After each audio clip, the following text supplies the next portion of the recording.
ஓம் முருகா போற்றி, கந்தா போற்றி, கடம்பா போற்றி, கதிர்வேலா போற்றி, அறுபடை வீடு கொண்ட முருகப்பெருமானே போற்றி போற்றி. என் செல்லமே, இன்று இரவு தூங்கும் முன் 11 முறை இதை சொல். நாளை வெள்ளிக்கிழமையில் நல்லதொரு திடீர் திருப்பம் கிடைக்கும். என் செல்லமே, நீ எதை நினைத்து வருந்துகின்றாய்? நீ எதை நினைத்து வருத்தப்பட்டு கொண்டிருக்கிறாய் என்பதை இந்த முருகப்பெருமானுக்கு நன்றாக தெரியும். இந்த நொடி பொழுதிலும் நீ அதைத்தான் நினைத்து கொண்டிருக்கிறாய் என்பதும் எனக்கு நன்றாக தெரியும். நான் தினமும் உன்னை பார்த்து கொண்டுதானே இருக்கிறேன். நீ கவலைப்படுகிறாய், அழுகிறாய், மன நிம்மதி இல்லாமல் இருக்கிறாய். நீ அடையப் போகும் அந்த வெற்றி இன்று வரை ஏன் தாமதமாகிறது என்று வருத்தப்பட்டு கொண்டிருக்கிறாய். தாமதம் அது கூட ஒரு நேரத்திற்கு நல்லதுதான். உனக்கு தாமதமாகும் அதே வேளை உனக்கு மிகப்பெரிய வெற்றி காத்து கொண்டிருக்கிறது என்பதையும் மறந்து விடாதே. நீ நினைத்தது கிடைக்குமா கிடைக்காதா என்று நினைப்பதை முதலில் நிறுத்திவிடு. ஏனென்றால் உனக்கு எது தேவையோ அது நிச்சயமாக கிடைக்கப் போகிறது. நீ ஒரு தனி மனிதன் இல்லை. உனக்கு பின்னால் உனக்கு துணையாக இந்த முருகப்பெருமான் இருக்கிறேன் என்பதை மறந்து விடாதே. நிச்சயமாக நீ கேட்டதை தரப்போகிறேன். இந்த முருகப்பெருமான் நாளைய விடியல் உனக்கான விடியலாகத்தான் விடியும். கவலைப்படாதே. நான் ஒன்று சொல்லட்டுமா? உனக்காக காத்திருக்கும் உன்னுடைய செய்தியை உனக்காக கொண்டு வந்திருக்கிறேன். ஓம் முருகா சரணம் என்று கடைசி வரை பொறுமையாக கேள். உன் மனதிற்குள் பல நாட்களாகவே பல கேள்விகள் எழுந்து கொண்டுதானே இருக்கிறது. முருகா, எதற்காக எனக்கு இந்த நிகழ்வு என்று கவலைப்பட்டு கொண்டிருக்கிறாய். நிச்சயமாக நீ சொல்வதையெல்லாம் நான் கேட்டுக்கொண்டுதான் இருக்கிறேன். என்னிடம் நீ மனம் தாழாமல் கேட்டுக்கொண்டுதான் இருக்கிறாய். உன் வாழ்க்கையில் ஏற்பட்ட அனைத்திற்கும் பதில் கூற நான் இருக்கிறேன். உன்னுடைய தவறுதான் எல்லாமே. நீ செய்த கர்மாக்கள் தான் என்று எல்லாவற்றையும் சொல்லிவிட முடியாதல்லவா? சிலவற்றை நீ செய்த புண்ணியமாகவும் பார்க்கலாம். உனக்கு நடந்த தீங்கையும் நீ எதிர்பாராத சூழலையும் கூட நான் அவ்வாறுத்தான் பார்க்கின்றேன். இன்று இது நடந்தது உனக்கு தீமையானதாக தோன்றலாம். ஆனால் உறுதியுடன் சொல்கிறேன் கேள். எல்லாம் உனக்கு நன்மையாகத்தான் இருக்கின்றது. இன்று நீ இந்த ஒரு சின்ன வழியை பொறுத்து கொண்டால் எதிர்காலத்தில் நீ பெறவிருந்த ஒரு பெரும் வழியை தவிர்த்து விட்டாய் என்றுதான் அர்த்தம்.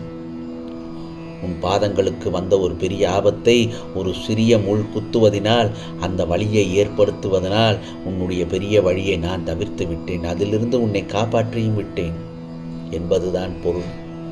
எனவே இந்த சந்தர்ப்பத்தில் நீ சந்தித்த பல அவமானங்களும் ஏமாற்றங்களும் தோல்விகளையும் கண்டு வருத்தப்படக்கூடாது. இது உன்னை ஒரு பெரிய ஆபத்திலிருந்து காப்பதற்காக நான் கொடுத்த ஒரு சின்ன தண்டனை, சின்ன வழி என்று மட்டும்தான் நீ எண்ணிக்கொள்ள வேண்டும். இதை நீ சற்று பொறுத்து சகித்து கொள்ளத்தான் வேண்டும். ஏனென்றால் உனக்கான எல்லாவற்றையும் தருவதற்காக நான் உன் இல்லத்தின் வாசலில் காத்து கொண்டிருக்கிறேன். நீ நிம்மதியாக இன்று தூங்கு. நாளை விடியல் உனக்கான விடியலாக இருக்கப் போகிறது. அப்படி இருக்கும்போது உனக்கு யாரும் இல்லை என்று நினைத்து அழுக வேண்டாம். அந்த அழுத பொழுதெல்லாம் போய்விட்டது. என்னுடைய வருகையை நீ உணர்ந்திருப்பாய். இந்த முருகப்பெருமான் உன் அருகில்தான் இருந்து கொண்டிருக்கிறேன் என்பதையும் நீ உணர்ந்துதான் இருக்கிறாய்.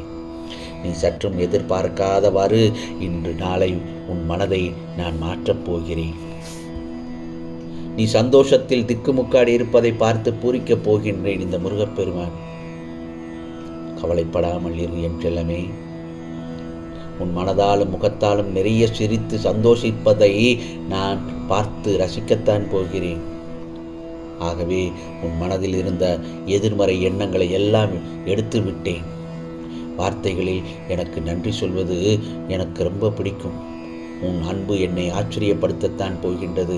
அத்தனை நன்மைகளும் ஒரு சேர உன்னை சூழத்தான் போகிறது. ஆனால் எண்ணங்கள் என்ற வலையில் எல்லோரும் சிக்கிக்கொள்வது இயல்புதானே.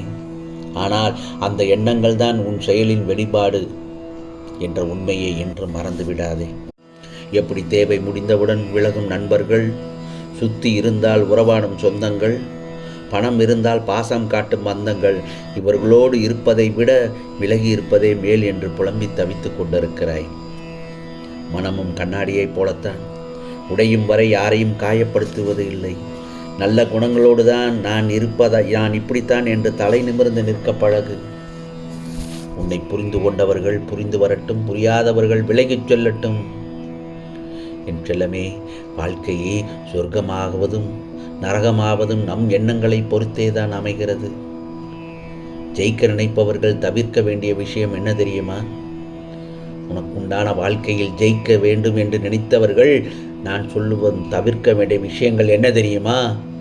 ஆசை, கோபம், தற்பெருமை, பொறாமை, கர்வம், அதீத சந்தோஷம், இவை அனைத்தும் உள்ளவர்களால் வாழ்க்கையில் ஜெயிக்கவே முடியாது. வாழ்ந்து முடிந்த பின்பு நம்மை யாரும் மறக்கக்கூடாது. இதுதான் உன் வாழ்வின் வெற்றியாக இருக்க வேண்டும். ஆகவே மற்றவர்கள் சொல்லும் அவச்சொற்களுக்காக நீ வருத்தப்படக்கூடாது. நீ தைரியத்தோடு உன் கடமைகளை மட்டும் செய்து கொண்டே இரு. உன்னுடைய ஆற்றலை தேவையற்ற இவர்களுக்காக வீணாக்க வேண்டாம். இதுவரை உன் மனதில் இருந்த வலி, துக்கம், தோல்விகளால் மனம் வெறுத்து போய் பரிதவித்ததெல்லாம் முடிவுறும் காலம் வந்துவிட்டது. உன் உழைப்புக்கு ஏற்ற பலன்கள் நிச்சயமாக கிடைக்கும். நிம்மதியும் சந்தோஷமும் அழகாய் பூத்து குலுங்கும் என் செல்லமே. இனி உன் வாழ்க்கையில் வசந்தம் வீசும் நேரம் வந்துவிட்டது. கவலைப்படாதே. நீ எதையெல்லாம் நினைத்திருந்தாயோ, எதையெல்லாம் எதிர்பார்த்து காத்து கொண்டிருந்தாயோ, அதே போன்று உன்னை ஏளனமாக பார்த்து சிரித்தவர்கள் நீ கொடியாய் உயர்ந்து நிற்கும் காலம் வந்துவிட்டது. நிச்சயமாக தடைகளை தகர்த்து வெற்றி அடைய நான் வைப்பேன் உன்னை வெற்றி அடைய. இனி உன் வாழ்வில் நீ பட்ட வேதனைகளும் அனைத்தும் பொடி பொடியாக உன்னை விட்டு நீங்கப் போகிறது. வாழ்வில் நீ படிப்படியாக முன்னேறி வருவாய். இந்த முருகப்பெருமானின் ஆசீர்வாதம் எப்பொழுதும் உனக்கு நிச்சயமாக இருக்கும் என் செல்லமே.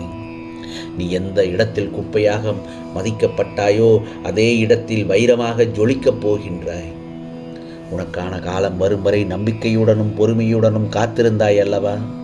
அதற்குண்டான பலன் உன் கைமேல் பரப்போகின்றாய். உனது வேண்டுதல்களை கூறி ஒவ்வொரு முறையும் நீ என் பாதத்தில் வைத்த மலரை நான் ஏற்றுக்கொண்டு விட்டேன். அந்த மலரை உன் பிரசாதமாக நான் ஏற்றுக்கொண்டேன். உனக்கு துணையாய் நான் இருக்கிறேன் என் செல்லமே. உன் துன்பங்களை எல்லாம் துரத்தி அடித்து விடுவேன். என்னுடைய துணை உன் வாழ்க்கையை ஆனந்தமாக்கப் போகின்றது. உனக்காக நான் வகுத்த வழியில்தான் நீ பயணித்து கொண்டிருக்கிறாய். ஆகவே பயமின்றி தைரியமாக உனக்கான இலக்கை நோக்கி சென்று கொண்டே இரு. வரும் தடைகள் எல்லாம் உன் நல்லதுக்காகத்தான். உன் பொறுமைக்கும் உன் நம்பிக்கைக்கும் நீ கனவிலும் நினைக்காத வாழ்க்கையை இந்த முருகப்பெருமான் அமைத்து தருவேன் நிச்சயமாக. என்னை சுற்றி எல்லோரும் உயர்ந்து கொண்டே இருக்க நான் மட்டும் ஏன் இப்படியே இருக்கிறேன் என்று புலம்புவாய் அல்லவா? நான் சொல்வதை கேள். உனது திறன் வேறு, உனது களம் வேறு, உனக்கான காலங்கள் வேறு. நீ நிச்சயமாக வெற்றி பெறுவாய் என்பதை நான் சொல்லிக்கொண்டு தானே இருக்கிறேன். கவலைப்படாதே. அதற்குண்டான காலம் நிச்சயமாக வர வேண்டும் அல்லவா? அந்த கால நேரங்கள் கைகூடி வரும்போது உனது திறமைக்கு ஏற்ற பலன்களும் உன் முயற்சிக்கான அத்தனை நலன்களும் நிச்சயமாக உனக்கு கிடைக்கும். யாரை பார்த்து வியந்து நின்றாயோ அவர்களை விட பல படிகள் மேலே உயர்ந்து நீ நிற்பாய் என் செல்லமே. இனி உனக்கு கவலை, கஷ்டம் எதுவும் இருக்காது. நீ வாழ்க்கையில் உயர்ந்த இடத்திற்கு செல்லப் போகிறாய். உன் வாழ்வு செழிப்புடன் சந்தோஷமாக இருக்கப் போகிறது. நீ உன் வாழ்க்கை துணையுடனும் உன் பிள்ளைகளுடன் சந்தோஷமாக இருக்கப் போகிறாய். அத்தகைய சூழல் உனக்கு வந்துவிட்டது என் செல்லமே. இனி எல்லாமே உனக்கு தேடி வரும். நல்லதொரு செல்வங்கள், உறவுகள், மகிழ்ச்சிகள், ஆனந்தங்கள், சந்தோஷங்கள், சொந்த பந்தங்கள் என அத்தனையும் உனக்கே பரிசாக தரப்போகிறேன். சற்று கவனமாக மட்டும் இருக்க வேண்டும். இனி உன் கஷ்டங்கள் அனைத்தும் சூரியனை கண்டதும் பனி விலகுவது போல விலகப் போகிறது. இன்று இரவு தூங்குவதற்கு முன் ஓம் முருகா போற்றி, கந்தா போற்றி என்று 11 முறை சொல்லிவிட்டு தூங்கு. நீ எதற்காக காத்திருந்தாயோ அது நாளை காலை உன் இல்லத்தின் கதவை தட்டப்போகிறது. உன்னை விட்டு சென்ற உறவுகள் உன் அன்பை புரிந்து உன்னை தேடி அவர்களே வரப்போகிறார்கள். நீ பட்ட வேதனைகளில் இருந்தும் விடுபடப் போகிறாய். சீக்கிரமாகவே உன் அதிர்ஷ்டம் உன் வீட்டுக் கதவை தட்டப்போகிறது. ஆகவே நீ ஒரு நாளும் எடுத்த முயற்சியிலிருந்து மட்டும் விடுபட முயற்சிக்காதே. முழுவதுமாக அந்த காரியத்தில் ஈடுபட்டு விடாப்பிடியாய் செயல்படு. ஏனென்றால் விடாமுயற்சிக்கு வெற்றி நிச்சயமாக கிடைக்கும். சீக்கிரமாகவே நல்ல செய்தி உன்னை தேடி வரும். நான் உன்னுடன் இருப்பேன், உன்னுடன் நான் எங்கும் எப்போதும் இருக்கிறேன். இந்த முருகப்பெருமான் கவலை இல்லாமல் நிம்மதியாக தூங்கு என் செல்லமே. எந்த ஆபத்திலிருந்தும் உன்னை என்னால் காப்பாற்ற முடியும். இதில் எந்தவித சந்தேகமும் வேண்டாம். உனக்கு ஆசீர்வதிக்கப்பட்டதை தராமல் நான் எங்கு செல்லப் போகிறேன்? மனதை அமைதியாக வைத்துக்கொள். எந்தவித எதிர்மறை எண்ணங்களையும் மனதில் தேக்கி வைக்காதே. உன் எதிர்காலத்தை நானே எழுத்தாணி கொண்டு எழுதி கொண்டிருக்கிறேன் என்பதில் சந்தேகமே வேண்டாம். அதை மீறி எதுவும் நடக்க விடமாட்டேன். நிம்மதியான வாழ்க்கைக்கு இயங்குகிறாய். உன் கண்ணீருக்கு பதில் சொல்ல நேரம் வந்துவிட்டது. நீ நினைத்த காரியமெல்லாம் கூடி கைகூடி வரப்போகிறது. உன் இல்லத்தில் நிம்மதி பிறக்கப் போகிறது. தன்னம்பிக்கையுடன் எதையும் சாதிக்கலாம் என்ற உற்சாகம் பிறந்தால் உன் வேண்டுதல் அனைத்தும் பலிக்கும். மனதைரியத்தை கொடுப்பேன். எந்த சூழ்நிலையிலும் எதையும் எதிர்ப்பதற்கான மனதைரியத்தை இந்த முருகப்பெருமான் கொடுப்பேன். அவர்களுக்கு எது தேவையில்லை என்று புரிய வைப்பேன். அதன் பிறகு வாழ்க்கை நிலையை மாற்றியமைப்பேன். நீ பொறுமையுடன் முருகா முருகா என்று என் நாமத்தை சொல்லிக்கொண்டே இரு. என் ஆசீர்வாதத்துடன் இந்த உலக வாழ்வை வென்று விடுவாய். உன்னிடம் சொன்னபடி உன் வேலையை முடித்து கொடுக்க நான் தயாராகிவிட்டேன். நான் கொடுப்பதை பெற்றுக்கொள்ள நீ தயாராக இரு. உன் துயரங்களை போக்குவது என் கடமை. ஆகவே இந்த மந்திரத்தை இரவு தூங்குவதற்கு முன் 11 முறை சொல்லிவிட்டு தூங்கு. நாளைய விடியல் உனக்கான விடியலாக விடியட்டும். இது முருகனின் அருள்வாக்கு, சத்திய வாக்கு. ஓம் முருகா போற்றி, கந்தா போற்றி, கடம்பா போற்றி, கதிர்வேலா போற்றி, அறுபடை வீடு கொண்ட முருகப்பெருமானை போற்றி போற்றி என்று 11 முறை சொல்.